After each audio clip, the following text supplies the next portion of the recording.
Lu dari Arab Saudi terus lu balik ke Indonesia lagi, ada meja lagi, atau lu nyari-nyari meja di Indonesia? Ada. Jadi kita karena saking fluidnya di Kemlu tuh saking saking cairnya ya perpindahan staff, mutasi masuk, mutasi keluar gitu.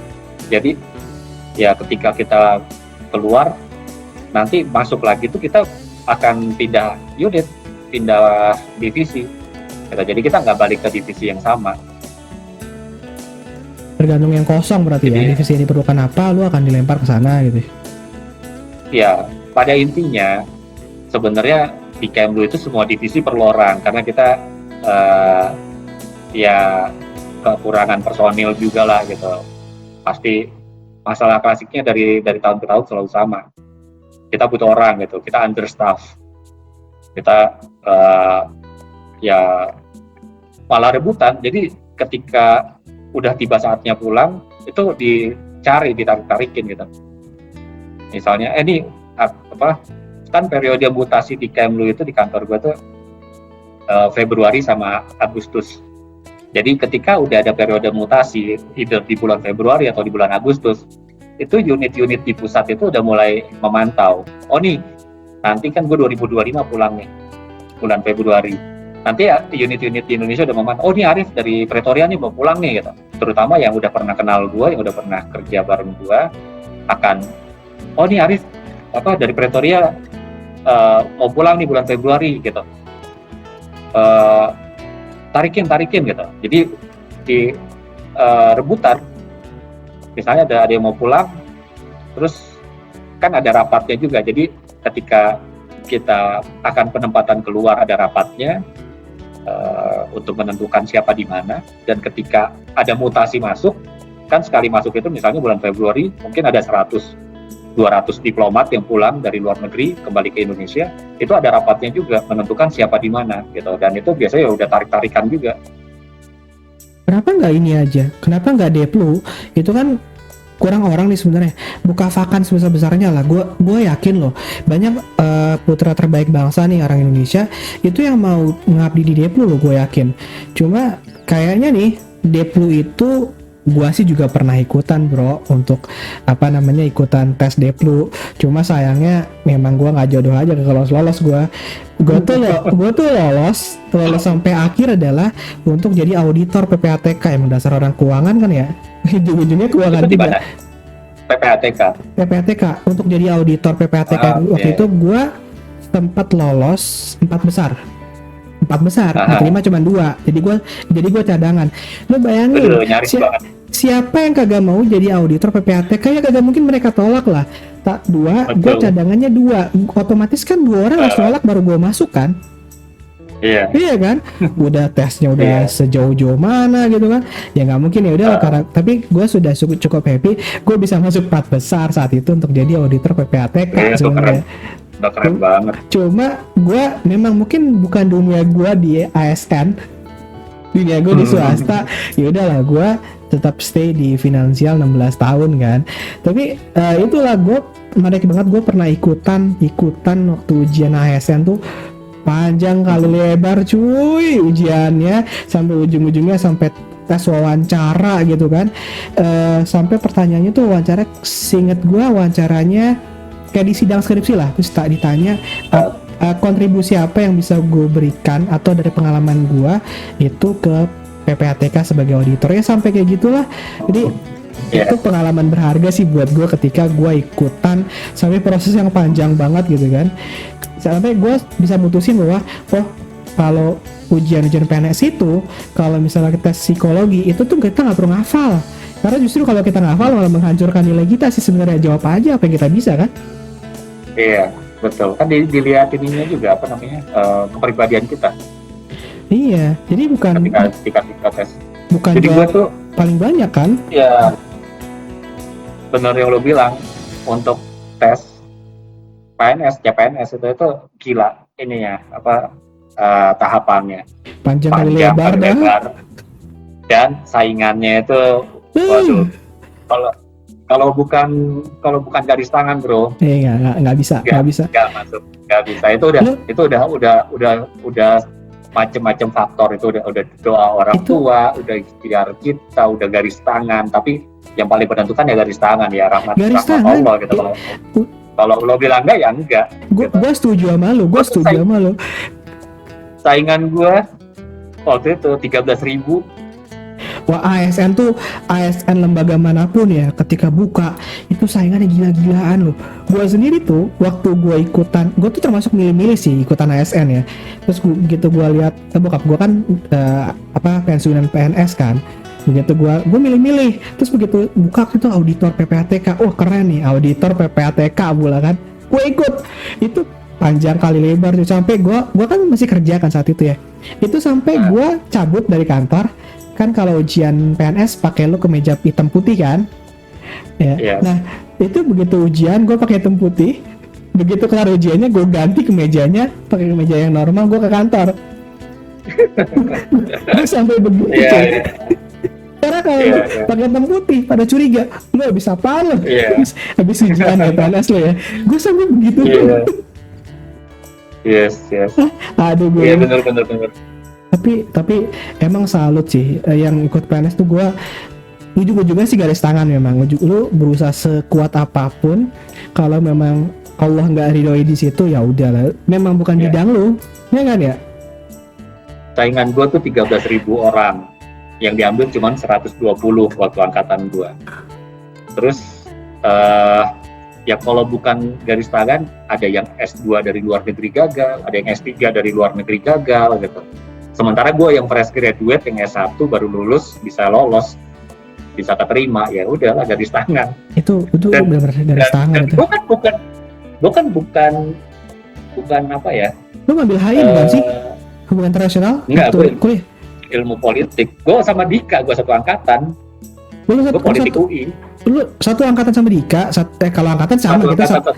Kalau angkatan kita emang satu angkatan semua, satu jurusan loh. Sama Dika. Satu jurusan, iya. Cuma kalau Dika kan jelas nih arahnya kan, jadi pengamat politik yang sering nongol di TV tuh. Iya. Kalau sekarang agak jarang. Nanti begitu pilkada, pilpres tuh nongol dulu udahnya tuh. Iya. Gue sama Dika tuh punya kemiripan cerita sebenarnya.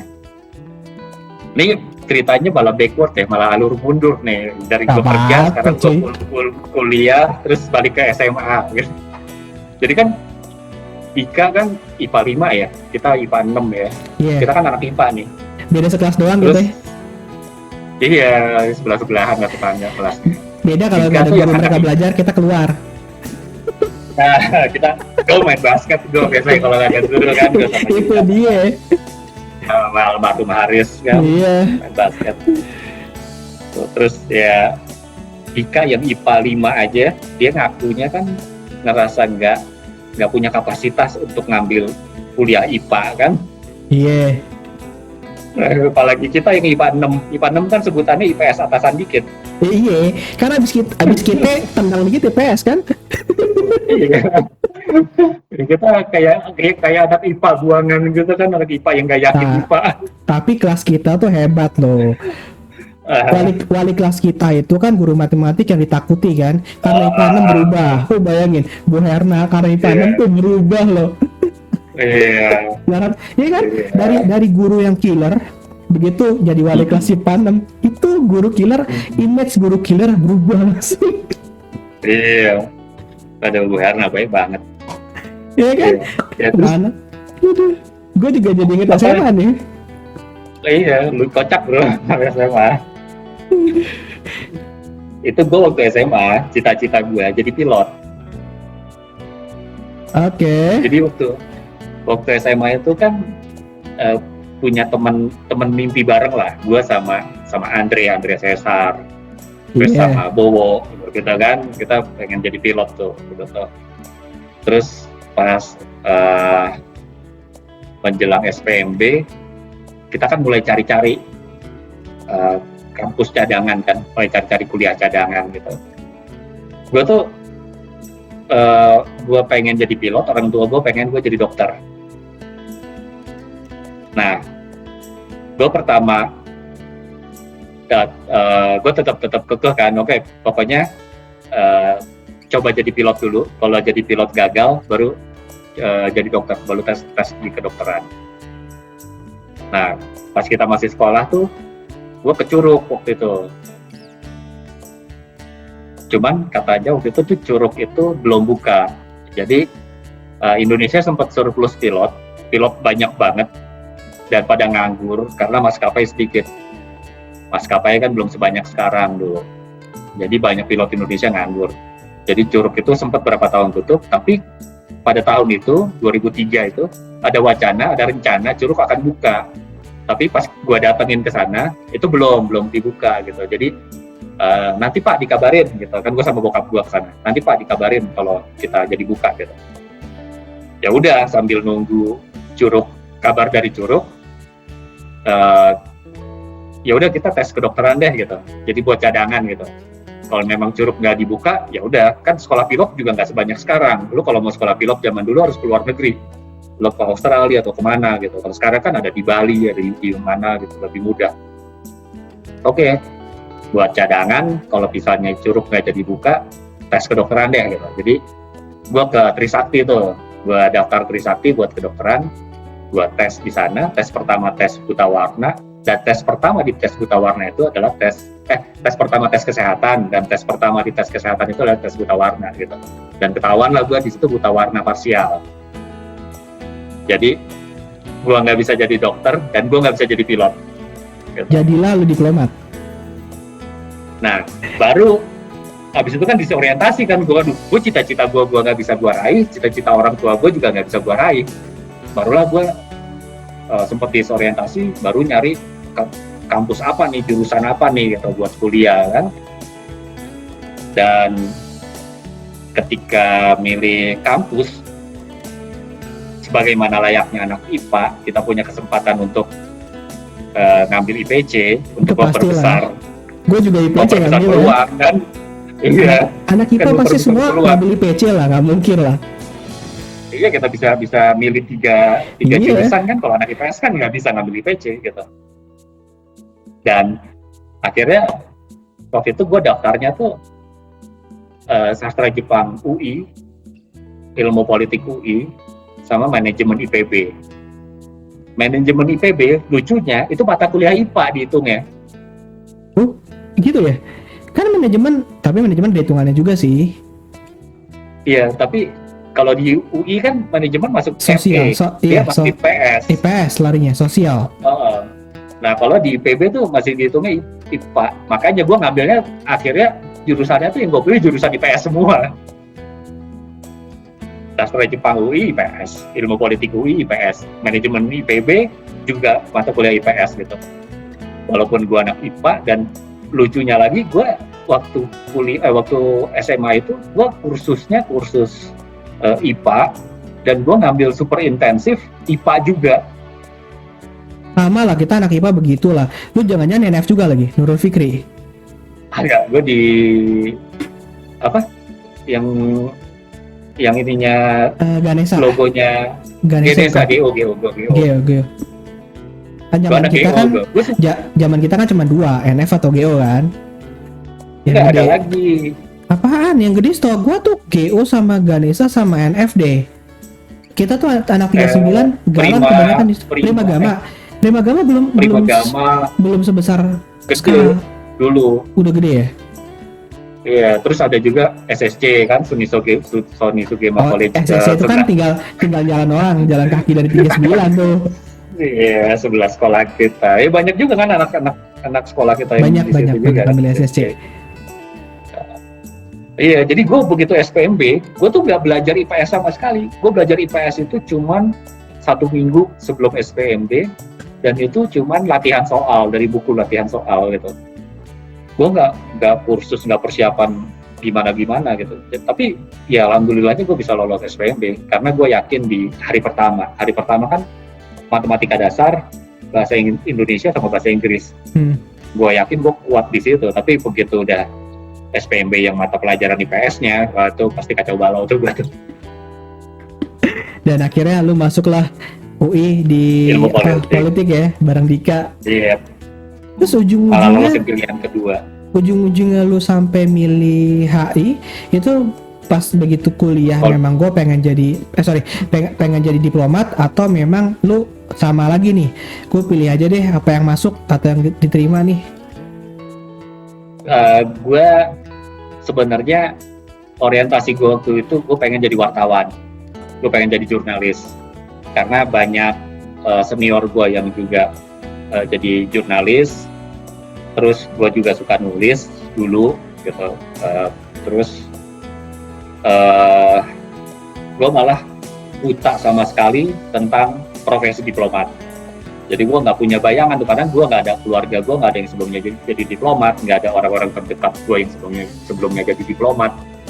Dan untuk anak ilmu politik, orientasi kita memang berkarir di dalam negeri gitu. Kecuali anak HI ya, kalau anak HI kan punya bayangan dia akan berkarir di mana gitu. Kalau anak politik ya bayangan kita, profesi yang terbuka untuk anak politik itu ya akademisi, jurnalis, politikus, LSM, ya model-model begitu gitu. Nah waktu itu gue baru tahu ada yang namanya profesi diplomat ketika ada satu mata kuliah yang gue ambil waktu itu, nama mata kuliahnya tuh Politik Global Amerika Serikat. Gue ikut mata kuliah itu, dan ketika waktu itu ada Menteri Luar Negerinya Amerika Serikat, Condoleezza Rice, itu datang ke Indonesia. Jadi Condi Rice datang ke Indonesia, dia ngasih kuliah umumnya tuh di Senayan, di JCC. Dan kita anak mata kuliah itu, Politik Global AS, kita diundang ke sana untuk dengerin kuliah umum dia. Dan ketika di sana, kita ketemu sama Menlu Indonesia waktu itu, almarhum Pak Ali Alatas. Jadi sama dosen kita waktu itu, Bu Susi kebetulan kenal juga sama Pak Ali gitu. Kalau nyapa ngobrolnya akrab banget, manggilnya Alex, this is my students gitu kan. Kita dikenalin, terus Pak Ali Alatas bilang ke kita gitu, kalian adalah penerus saya gitu. Waktu itu gue baru tahu, oh ternyata ada toh Menteri Luar Negeri, ada yang ngurusin urusan luar negeri, dan baru kebuka mengenai profesi diplomat. Dan ya udah, setelah itu setelah lulus ada pembukaan CPNS atau Kementerian Luar Negeri. Kebetulan juga orang tua gue, bokap gue juga ngedorong, dicoba aja, nanti enak bisa jalan-jalan ke luar negeri gitu, kerjanya di luar gitu. Ya udah gue coba, dan ya alhamdulillah lolos dengan perjuangan yang tadi udah gue ceritain juga itu. Ujung-ujungnya kalau bukan karena ridho Allah susah ya, garis tangan lah ya. Kalau bukan garis tangan itu, ya tugas kita kan ikhtiar aja. Tergantung Allah mau bawa kita kemana gitu. Karena kita nggak pernah tahu nih kita garis tangannya kemana, tujuannya. Ya kita mah yang bisa kita lakukan, kita coba-coba aja kan ya. Coba, usaha, ya tinggal nanti hasilnya serahkan sama Allah kan. Betul. Nah, kayak gua kan kalau karir path gua itu kan ke duta besar ya. Puncak karir gue di Kemlu sebagai diplomat adalah duta besar. Sekarang gue menuju ke sana nih, gue berikhtiar untuk menuju ke sana gitu. Tapi kalau nanti di tengah jalan Allah ngasih, Arif kamu nggak jadi duta besar misalnya, atau kamu nanti cuma sampai di rank diplomatik ini, atau kamu nanti akan ada kesempatan di tempat lain, atau nanti kamu malah jadi pengusaha, atau gue malah jadi dirjen di kementerian mana, atau malah jadi politikus, kan ya itu udah garis tangannya nanti gitu. Yang penting kan sekarang ikhtiar gue ya sesuai dengan apa yang gue pengen gitu, apa yang kita inginkan. Nah setuju gue bro, intinya tuh kita diminta untuk berusaha, ya udah serahkan hasilnya sama Allah kan. Kita mau diarin kemana. Gue juga punya channel YouTube, kagak nyangka gue bisa jadi YouTuber, punya channel YouTube. Bahkan sekarang gue buka channel kedua nih yang buat podcast kan. Gue juga nggak nyangka punya kepikiran gue buka YouTube deh gitu loh. Di tengah gue masih ngerjain kerjaan kantor seperti biasa kan. Tapi gue pikir-pikir bahwa sekarang itu terlebih soal COVID yang kita tadi di awal-awal ngomongin soal COVID tuh, terlebih soal digital sekarang, justru gue semakin sadar bahwa kita itu harus punya aset digital, karena kita kan nggak pernah tahu masa depan secara karir path, kita nggak pernah tahu karir pathnya akan seperti apa gitu. Terus gue buat YouTube juga, gue juga lihat ini usaha sih, karena gue nggak pernah tahu masa depan gimana. Someday mungkin yang lu bilang tadi kita jadi pengusaha bareng, wallahu alam nggak ada yang tahu kan? Wallahu alam, ya. Wallahu alam nggak ada yang tahu. Malah apa yang udah kita rencanakan di awal malah bisa jadi belok total, melenceng total gitu. Yang penting kan ketika di titik kita sekarang, kita melakukan yang terbaik. Benar. Ikhtiar yang terbaik. Lu tadi kayak mau coba jadi dokter, jadi pilot, tapi nggak bisa kan, jalannya nggak ke situ. Gue juga masuk ke aktuari, gue juga nggak pernah tahu. Yes, gue nggak pernah tahu. Ya kita anak IPA kan, kita nggak pernah bersentuhan sama itu. Nah, lucunya aktuari itu bidangnya IPA, bro. Karena turunan dari kalkulus. Tapi kita anak IPA nih. Kita anak IPA itu nggak tahu aktuari itu apa, karena saingan saingan aktuari itu, kalau gue kan di STAN, di DepQ kan sekolahnya. Aktuari itu belajarnya itu ada di salah satu mata kuliah yang, kalau lu kan mata kuliah juga ngambil jurusan yang tadi kan yang nyangkut sama hubungan internasional. Di matematik itu ada jurusan namanya aktuari. Ya mungkin garis tangannya gue ikut ujian STAN, tiba-tiba dari STAN-nya gue nggak lolos, ya kan, nggak ada nama keluar desa, tapi gue terima suratnya gue terima di aktuari. Perasaan gue kagak pernah ngelamar aktuari ini apa. Iya. Gue nggak tahu. Sekolahnya DepQ juga ya. Dulu masih ada, sekarang udah nggak ada. Orang tua gue juga nggak tahu, tetangga gue juga nggak tahu. Untungnya ada om gue yang tahu, pas tahu aktuari itu. Ini gue, oh ini toh kan betapa sempitnya dunia, betapa sempitnya wawasan kita kan. Gue saat itu anak IPA, gue nggak tahu aktuari itu apa. Terus begitu nyemplung, kalau gue belajar kalkulus 1, kalkulus 2, kalkulus 3, memang 80% matematik. Saingannya begitu lulus kuliah anak matematik. Gue bilang bisa begini ya, tapi garis tangan sih lagi-lagi sebenarnya, bro. Kita nggak pernah tahu garis tangan kita jadi kemana. Tapi kita dari ngomongin PS5 sekarang jadi ngomongin garis tangan. Yes. Menarik sih. Menarik. Belum kelar nih. Lu dari Amerika, dari Arab Saudi balik lagi ke Jakarta, ya kan? Nah, terus sekarang baru ke Afsel ya? Atau ada lagi sebelumnya? Enggak, dari Saudi itu gua balik ke pusat, gue kerja di headquarter 3 tahun, terus sekarang gue di Afsel gitu. Jadi emang pola mutasi kita di Kemlu itu untuk nunggu posting pertama agak lama. Jadi begitu kita lulus CPNS di kelas diplomat junior, kita nunggu itu bisa sampai 5 tahun, 6 tahun. Makanya ketika nunggu itu sama senior kita tuh disuruh cari sekolah gitu. Sekolah gitu. Ada kesempatan short course, ambil short course. Ada kesempatan pendidikan di mana, ambil pendidikan gitu. 5 tahun, 6 tahun. Setelah itu baru kita eligible untuk posting pertama. Jadi gue begitu masuk CPNS Kemlu gue tuh 2009. Gue baru posting pertama tuh 2015. Jadi kan 6 tahun tuh. Nah, posting pertama itu kita 3 tahun. Jadi di pos pertama itu jatah kita cuma 3 tahun. Setelah itu balik ke Indonesia, di dalam negeri itu 2,5 sampai 3 tahun. Terus posting kedua itu 4 tahun. Jadi dari posting kedua, ketiga, keempat dan seterusnya itu 4 tahun. Cuma posting pertama yang 3 tahun. Nah, setiap kali di dalam negeri setelah pulang posting pertama itu 2,5 sampai 3 tahun. Itu pola mutasinya. Memang polanya udah memang seperti itu ya. 3, habis itu 4 ya. Oke. Jadi dan bisa diprediksi nanti gue dari Afsel 2025 gue balik ke Indonesia. Terus 2,5 sampai 3 tahun, yaitu lah 3 tahun ya, yang normalnya tuh 3 tahun sih, regulernya 3 tahun. Itu 2028 gue akan 2028 gue akan posting ketiga, akan posting lagi gitu, keluar lagi.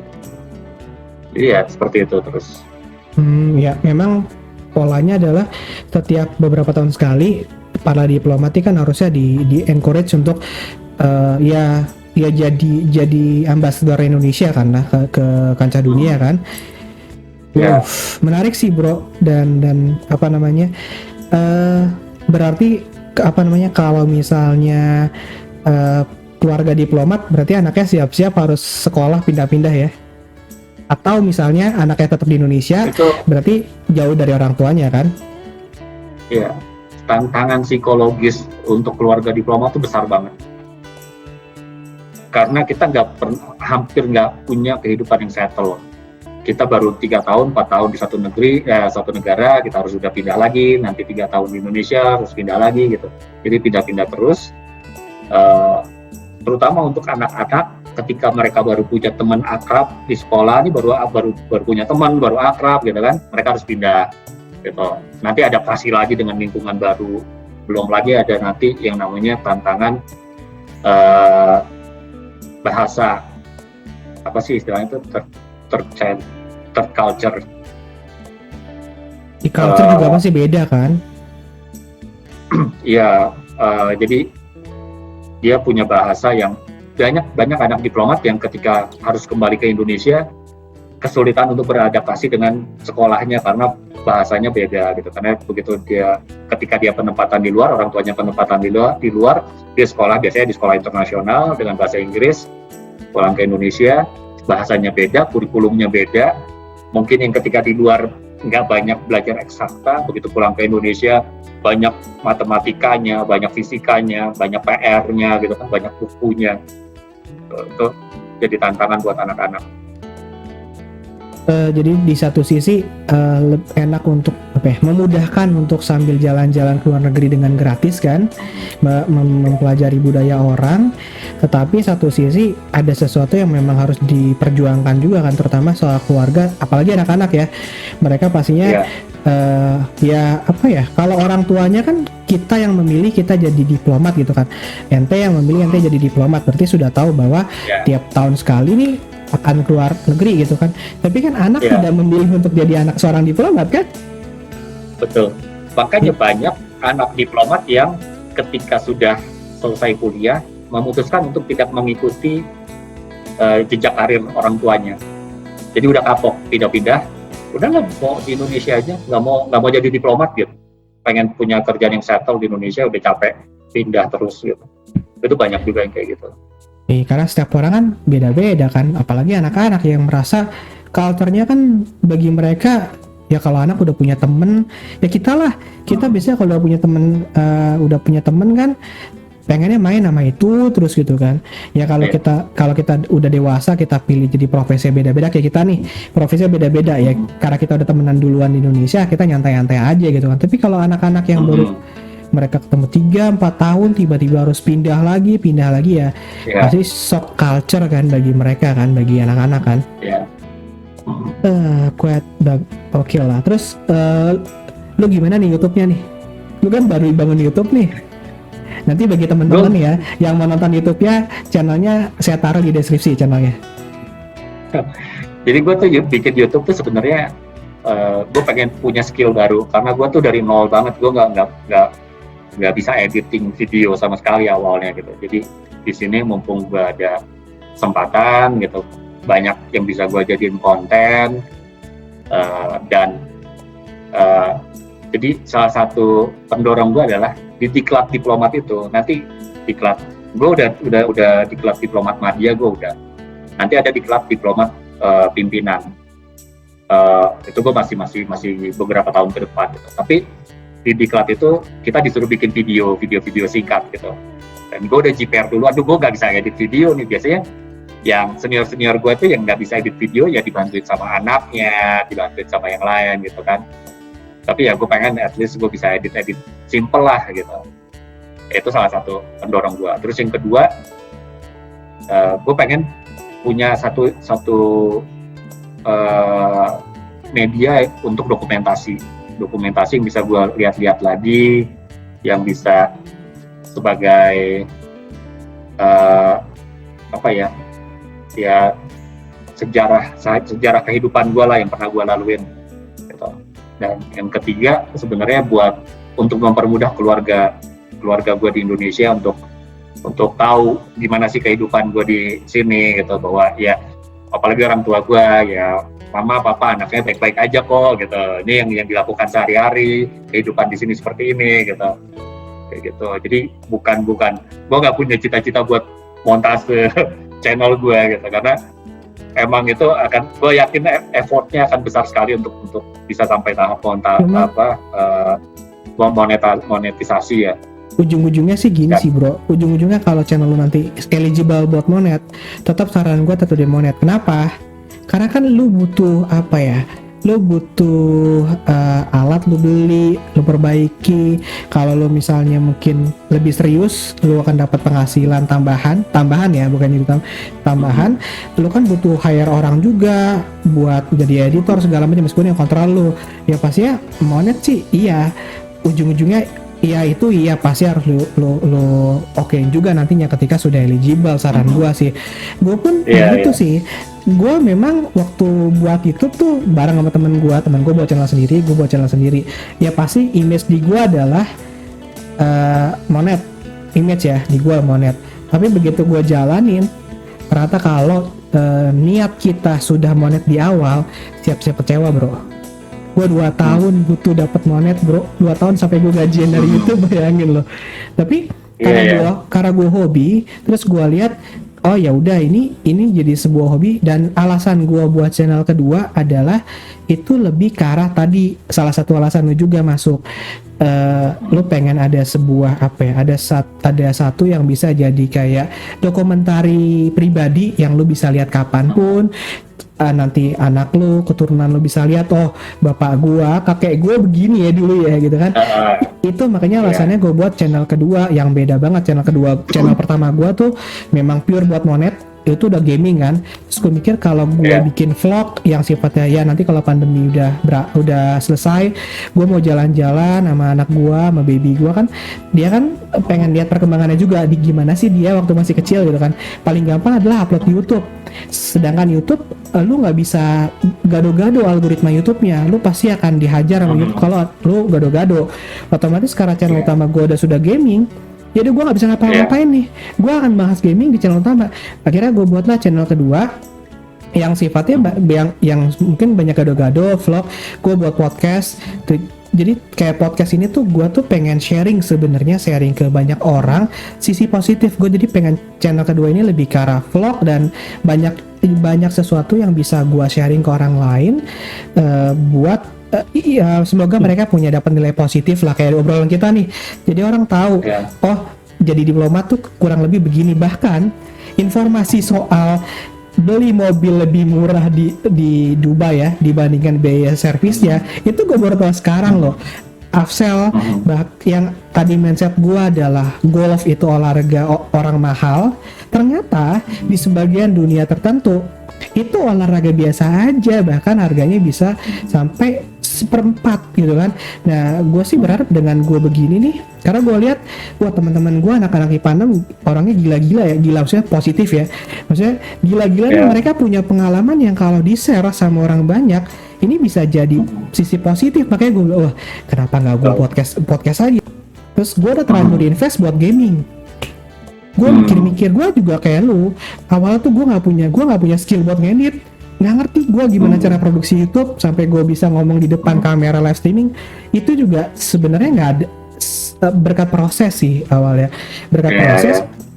Gue mikir, wah alat gue buat gaming, gue buat aja virtual podcast. Zaman pandemi juga gue nggak harus ketemu langsung, susah, gue buat virtual podcast, tapi yang penting poinnya dapat, bisa di sharing kan. Ini gue mikir apa ya gitu. Dan poin penting sih, poin utama yang gue dapetin dari YouTube sampai sekarang ya 3 tahun plus di YouTube itu bukan ke duit bro. Karena kalau nanya duit, gue belum balik modal banget, sangat belum. Tapi satu hal yang gue pelajarin adalah prosesnya. Gue tahu gimana cara memproduksi, gimana cara buat konten kreator gitu. Secara dunia digital gue belajar, oh gini, gue belajar algoritma gini. Ujung-ujungnya nih, gue di kantor, mungkin ya, ini bisa jadi, wallahu alam juga, mungkin gue ditarik di kantor ini dan dikasih amanah langsung jadi headnya, karena gue orang produk, tapi gue sekarang tuh kalau ada sifat yang dealing sama digital itu gue disuruh turun tangan, keluarkan aja. Karena mereka tahu gue punya channel YouTube, bahkan temen gue nih, dan dia itu ditarik dari salah satu perusahaan ke perusahaan lain. Sebenarnya dia mau nolak, iseng doang, tarik tahu berapa sih harga marketnya, begitu dia iseng doang itu, dan begitu dia sampai tahap akhir, begitu tanya gaji, dia tuh nolak halus, dia naikin berkali lipat dari gaji yang nggak mungkin diterima dari yang lain. Ternyata dia yang diterima, bro. Jadi head juga lebih mudah daripada kita. Dia yang diterima. Terus begitu dia tanya, kenapa dia diterima bukan yang lain yang lebih berpengalaman? Alasannya satu simpel, karena dia punya channel YouTube. Channel YouTube tentang apa? Tentang jam tangan, hobinya dia. Terus dia disuruh handle digital gitu di kantor. Jadi orang tuh ngeliat, lu punya channel itu kayak lu punya added value sebenarnya. Jadi ini mungkin money belum dapat dari YouTube, tapi lu dapat edit value. Kayaknya lu nanti begitu lu buat konten creator nih, cara kita ngomong, gue juga, lu kenal gue lah, SMA gue ngomongnya nggak sefasih ini. Betul. Gue tuh seingat gue SMA tuh gue diem orangnya deh. Iya. Betul. Gue tuh SMA diem loh. Lo anak rohis banget lah pokoknya. Iya kan? Lo anak musola banget lah pokoknya. Lo kalau ngomong juga ada gagap, terus mata lo kedap-kedip gitu kan. Iya kan? Ya beda banget sekarang. Beda banget. Itu tuh gue cara ngomong di depan publik, cara ngomong itu gue justru mendapatkannya ketika gue mulai produksi YouTube. Dari ngomong gue gagap ngomong depan kamera, terus gue sekarang ngomong doang gitu kan, nyantai aja. Itu yang gue rasain edit value yang gede banget tuh. Makanya gue bilang, gue tuh kalau misalnya ada orang yang mau jadi content creator, gue encourage, tapi gue selalu kasih tahu bahwa lu jangan ngarepin duit dulu deh di awal. Mungkin lo akan dapat uang gede nanti gitulah dari endorse, dari monet YouTube nanti, tapi jangan dulu ngelihat YouTube tuh dari duitnya, proses dulu. Karena ketika lu proses sendiri, ngelakuin sendiri, itu impact buat lu nya tuh perubahannya gede banget deh. Gue juga baru nyadar gue SMA tuh anak rohis, anak di masjid gitu kan. Gue nggak bisa ngomong cap-cip kayak gini, ngomong gagap. Iya benar bro. Gue juga baru bikin 3 video aja kan. Gue baru 3 nih video gue kan di YouTube. Itu juga udah ngerasa ada added value yang gue dapatkan untuk personal skill gue gitu. Jadi at least skill editing kan yang pasti kan, gue udah mulai ngerti nih buat ngedit. Tiap kali ngedit video, tiap kali produksi video baru ada fitur baru yang bisa gue pakai gitu kan, yang bikin nambah ya bisa bikin lebih menarik aja videonya gitu. Terus ya gue mulai banyak ngomong depan kamera juga, ngomong bikin video, dan ya sampai sekarang sih emang gue belum punya niat untuk dimonet sih, tapi yang paling diperlukan itu kan konsistensi ya. Kalau lo pengen jadi content creator, lo pengen monet berat. Ya lo pengen monet produk digital lo kan, lo harus rajin posting, lo harus rajin bikin video gitu, dan itu berat buat gue juga, karena ada pekerjaan utama yang harus gue lakukan di sini. Dan kemarin juga sempat 1 bulan dari awal pertama gue bikin video sampai video ketiga tuh kalau nggak salah dalam waktu 2 minggu itu gue bikin 3 video. Habis itu vakum lagi sampai sekarang gitu. Padahal gue udah ada beberapa konten yang gue rekam, udah ada beberapa ide yang gue simpen gitu, tapi magernya itu bro, kadang bro. Iya. Ya, itu susah sih. Apalagi ketika pekerjaan utama kita begitu demanding ya. Iya, benar. Lagi sibuk-sibuknya, kita sampai rumah udah capek, udah nggak punya tenaga buat ngedit, udahlah gitu. Makanya ya salah satu cita-cita gue sih, gue pengen tetap berkelanjutan channel YouTube gue pengen tetap bisa sharing juga ke teman-teman, ke orang lain mengenai ya hal-hal unik yang gue temukan di Afrika Selatan, atau nanti gue di posting berikutnya, atau pekerjaan gue di Indonesia juga. Tapi ya mungkin salah satu strateginya gue harus cari bini yang bisa ngerti konten kreatif ya, bisa edit video gitu ya. Ya, amin insyaallah bro. Jadi kayak Amin. Dimudahkan jadi lah. kayak jadi kayak family vlogging gitu kan, menarik juga tuh. Oh iya, karena sebenarnya gini, lo tuh konten yang lo buat itu lo nggak harus posting tiap hari. Sama kayak gua channel kedua nggak harus tiap hari, kecuali gua channel pertama gaming, mau nggak mau gua harus bisa update tiap hari. Cuma kalau gua pun dalam kondisi yang udah lelah nih ya, kerjaan kantor gua udah lelah, udah gua nggak buat konten ya. Ada bahkan ada video yang mau diedit ya, itu gua nggak edit. Lu bayangin, lu nonton video tadi sama Dika kan, itu baru gua post berapa pekan lalu kalau nggak salah. Tapi sebenarnya Lalu iya minggu lalu kan, tapi sebenarnya gua diskusi sama Dika itu hampir 2 bulan yang lalu pak. si Dika juga udah nunggu kali ya, malah udah lupa kali. Oh iya, gue pernah diajak ngobrol sama Martin. Gue udah sempet karena gini, gue tuh mikirnya adalah kalau sekarang tuh penyemangat gue adalah channel utama. Kalau channel utama gue kan udah di Monet dan gue mengincar Monet kan. Kalau gue nggak buat video, gue nggak dapat monet dari channel pertama. Nah channel kedua itu lebih berat lagi, makanya gue ngeditnya pelan-pelan. Makanya gue belum tahu nih, 2 video kali ini gue akan coba edit pelan-pelan sih, pelan-pelan. Tapi gue akan posting satu-satu kayaknya, gue pelan-pelan untuk nanti gue post. Tapi gue belum bisa menjanjikan kapan bisa gue post sih. Nanti gue udah lupa kali ya, udah tahun depan gitu kan. Enggak sampai tahun. Gue usahakan semoga seminggu ini gue bisa edit paling nggak satu bagian untuk gue post lah. Karena overall gitu nih banyak banget yang bisa kita share lah bro ke penonton kan. Ya kayak gitulah. Aduh menarik. Gila nggak kerasa cuy, 2 jam total obrolan. Iya, betul.